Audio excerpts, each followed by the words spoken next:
जी viewers, अस्सलाम वालेकुम। This is me Farhan from brother properties.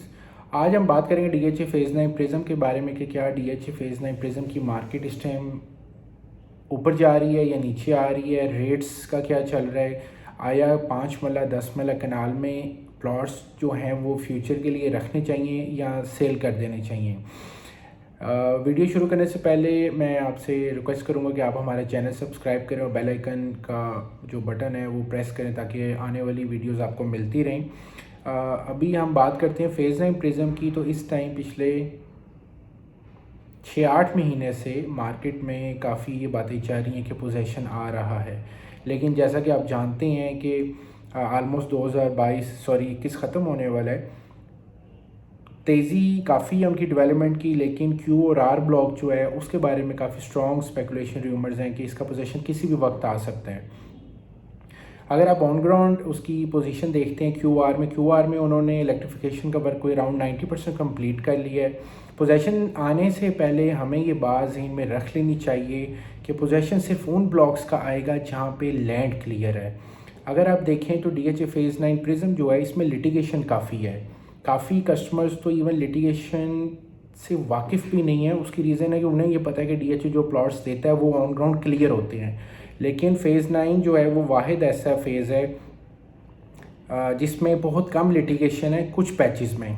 लेकिन अब ये वक्त आ चुका है कि जो लिटिगेशन है वो जल्दी क्लियर नहीं होती। जो प्राइवेट लैंड है, मेरी अगर लैंड है, मैं डीएचए को नहीं देना चाह रहा और डीएचए उसके ऊपर प्लॉट नंबर मैप के ऊपर लगा देता है।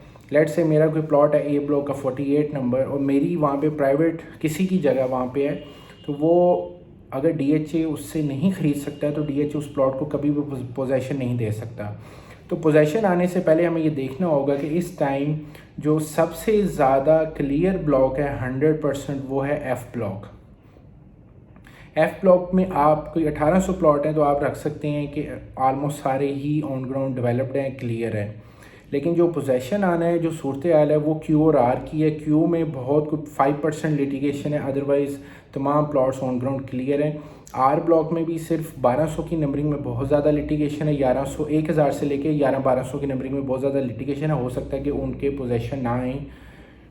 तो क्यू और आर ब्लॉक के बारे में काफ़ी रूमर्स हैं कि पोजेशन आ सकता है। अब अगर पोजेशन आता है क्यू और आर के, इसका डायरेक्टली लिंक है फेज़ 9 प्रिज्म में प्रॉपर्टी भी रखनी चाहिए या आया सेल कर देनी चाहिए। अगर आप वहाँ पे सिर्फ वो कस्टमर प्लॉट सेल करेगा जिसने कोई प्रॉफिट अच्छा गेन किया, वो पुरानी बाइंग है, करोड़ सवा करोड़ की बाइंग है कनाल में, आज वहाँ 2.5-3 का रेट हो चुका है, वो अपने प्लॉट्स अगर सेल करते हैं तो वो आगे फाइल्स में जा सकते हैं इस टाइम। अगर आप ये सोचें कि प्रिज्म में से निकल के आप किसी और डीएचए के फेज़ में लाहौर में इन्वेस्ट कर सकते हैं, तो इसका आंसर है नो। उसकी रीज़न है कि बाकी फेजेस की प्राइजेस 9 प्रिज्म से आपको डेफिनेटली पता है कि काफ़ी ज़्यादा है। सो अगर आप 9 प्रिज्म में से प्लॉट सेल करते हैं देन आपके पास वन एंड ओनली ऑप्शन बचती है, वो है डीएचए फेज़ 9 फेजेस की फ़ाइल्स। उसमें फेज़ 6 है, फेज़ 7 की फ़ाइल्स हैं, 5 मरला, 7 मरला, 12 मरला। फेज़ 9 टाउन की फ़ाइल है।